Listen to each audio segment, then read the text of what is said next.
নমস্কার, রাধারানী হেসেলে আবারও সবাইকে স্বাগত। আজকের আমি সয়াবিনের পিসপাস রান্না করব। অনেকে চিকেনের পিসপাস খেয়েছেন, একবার সয়াবিনের পিসপাস খেয়ে দেখবেন কেমন লাগে। আমি তার জন্য এক বাটি সয়াবিন আমি ভিজিয়ে রেখেছিলাম, ভালো করে জল ঝরিয়ে নিয়েছি। আর আমি বাসমতি চাল এরকম বাটির 2 বাটি আমি নিয়েছি, সেটা এবার জল ঝরাতে দেবো। আমি 2 ঘন্টা আগে ভিজিয়ে রেখেছিলাম চালটাকে, এবার আমি জল ঝরাতে দেবো। দিয়ে আমি প্রথমে সবজিগুলো ভেজে নেব। আমি সবজি নিয়েছি, কিছুটা গাজর নিয়েছি, বিনস নিয়েছি, ডুমি করে আলু নিয়েছি।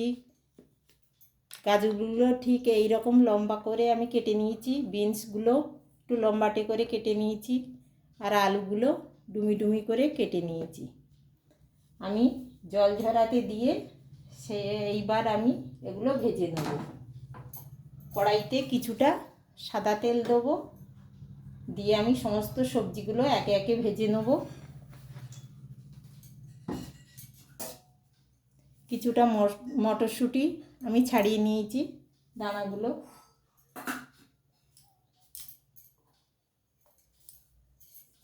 সয়াবিনগুলো আমি কিছুক্ষণের জন্য একটা বাটিতে একটু ম্যারিনেট করতে রেখে দেবো। সয়াবিন নিয়েছি, এবার আমি এতে কিছুটা লেবুর রস দেবো, গন্ধরাজ লেবু, তার থেকে 1 টুকরো আমি কেটে নিয়েছি সয়াবিনে মাখানোর জন্য।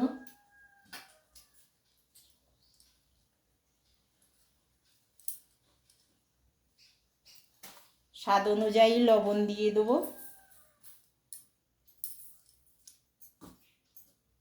সামান্য একটু চিনি দিয়ে দেবো। একটু গোলমরিচের গুঁড়ো দিয়ে দেবো, আর একটু কাশ্মীরি লঙ্কার গুঁড়ো দিয়ে দেবো, যাতে কালারটা খুব সুন্দর হয়। আর দেবো 2-3 চামচের মতন বেসন দিয়ে দেবো। দিয়ে একে মেখে আমি কিছুক্ষণ রেখে দেবো।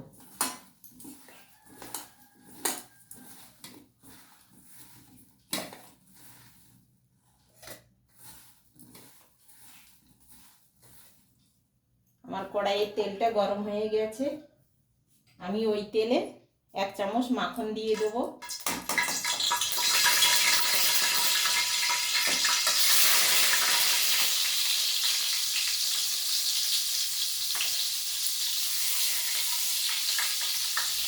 দিয়ে আমি প্রথমে আলুগুলো ভেজে নেব।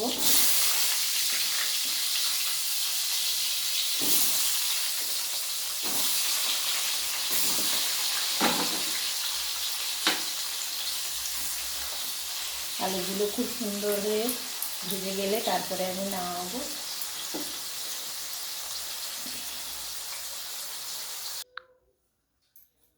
সমস্ত সবজিগুলো দেখুন আমার খুব ভালোভাবে ভাজা হয়ে গেছে। এবার আমি ওই তেলের মধ্যে আমি যে ম্যারিনেট করে সয়াবিনটা রেখেছিলাম ওইগুলো ভেজে নেব। এই 7-8 মিনিট মতন আমি রেখেছিলাম। বিশেষ করে এই রান্নাটা ছোটোদের তো খুবই ভালো লাগবে, যারা সবজি খেতে চায় না যেসব বাচ্চারা, তাদের জন্য এই রান্নাটা খুবই ভালো। সবজিও থাকলো, আর অনেকে ভাত খেতেও চায় না কোনো বাচ্চা,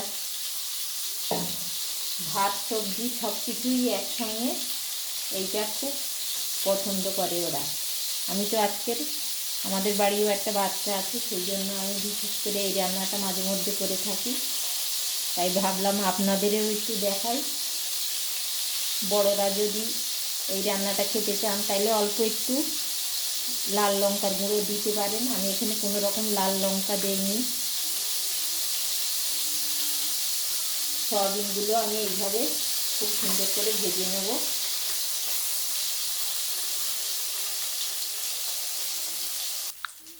সয়াবিনগুলো দেখুন বেশ লালচে হয়ে ভাজা হয়েছে, এবার আমি তুলে নেব। এই রান্নাটা কিন্তু গোবিন্দভোগ চাল দিয়েও করা যায়, খুব বেশি উপকরণের প্রয়োজন হয় না, সামান্য কিছু উপকরণ দিয়ে এই রান্নাটা রান্না করা যায় এবং খুব সুস্বাদুও হয় খেতে। এবার আমি সয়াবিনগুলো তুলে নিচ্ছি।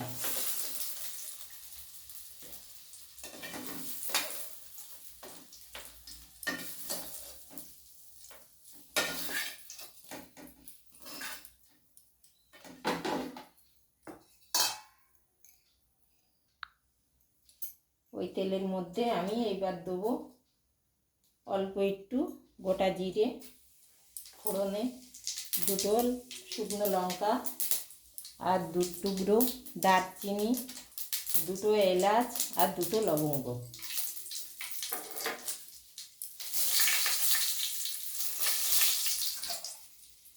এবার আমি মিডিয়াম সাইজের 2টো পেঁয়াজ কুচিয়ে রেখেছিলাম, ওটা দিয়ে দেবো।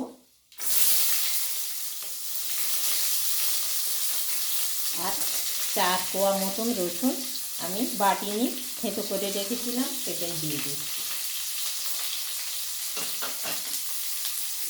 এটা নিরামিষভাবেও করে খেতে পারেন, তাহলে পেঁয়াজ রসুনটা দেয়া যাবে না।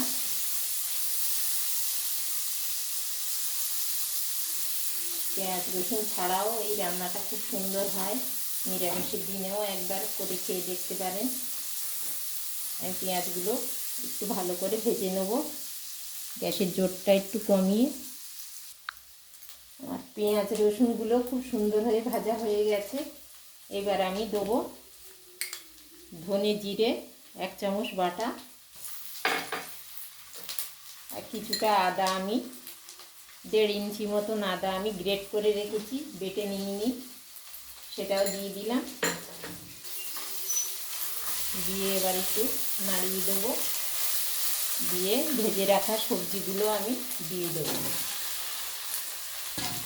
ওই সঙ্গে আমি মটরশুঁটিগুলোও দিয়ে দেবো।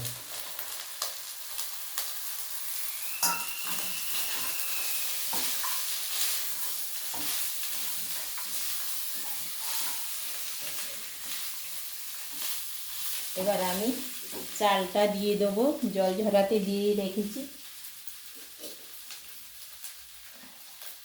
আমার জলটা খুব সুন্দর হয়ে ঝরে গেছে। এবার আমি চালগুলো দিয়ে দেবো।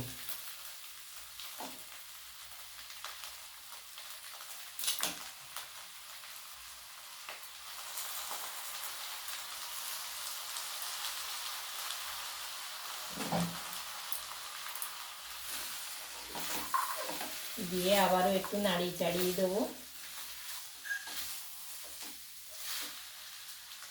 চালটা একটু মশলার সঙ্গে কষিয়ে নিলে কি হয়, ভাতটা খুব ঝুরো ঝুরো হয়। কেউ যদি একটু নরম খেতে চান তাইলে এইভাবে না দিয়ে একেবারে জল দিয়ে দিতে পারেন চাল দিয়ে। আমাদের বাড়ির সবাই আবার একটু ঝুরো পছন্দ করে, তাই এইভাবে করলাম।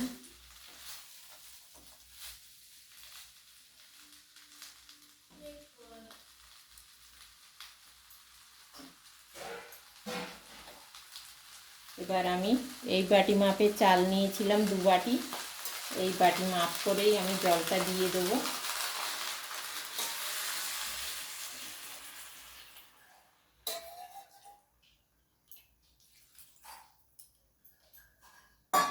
তিন বাটি দিলাম।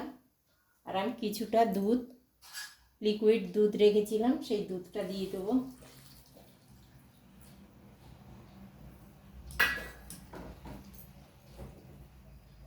দিয়ে কিছুক্ষণের জন্য এটা আমি ঢেকে ফুটতে দেবো।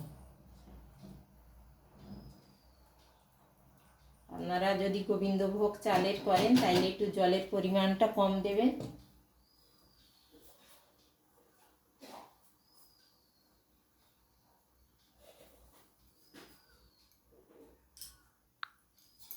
এবার আমি একটু এটা ঢেকে দেবো, দিয়ে গ্যাসের জোরটা প্রথমে একটু জোর দেবো, তারপরে আস্তে করে আস্তে আস্তে ওটা হতে দেবো।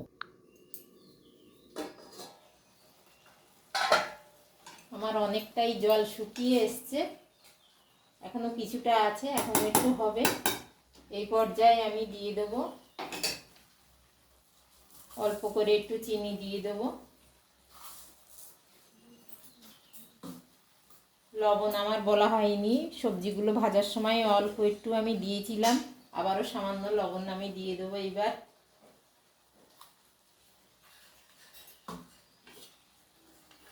কয়েকটি কাজু বাদাম আমি দিয়ে দেবো।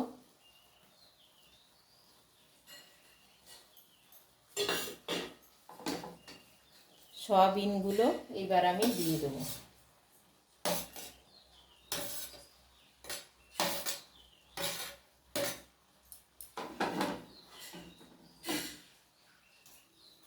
দিয়ে আবারও কিছুক্ষণ আমি ঢেকে রেখে দেবো।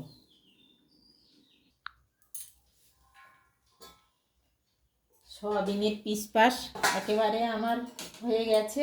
এবার আমি অল্প একটু মাখন দিয়ে দেবো উপর থেকে, আর কিছুটা ধনেপাতা কুচি ছড়িয়ে দেবো।